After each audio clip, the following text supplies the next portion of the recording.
நாம் விளையாட அழைக்கும்.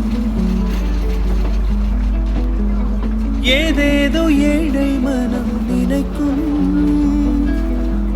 தென்னை இளம் ஜோலை பாலைவிடும் நாளை.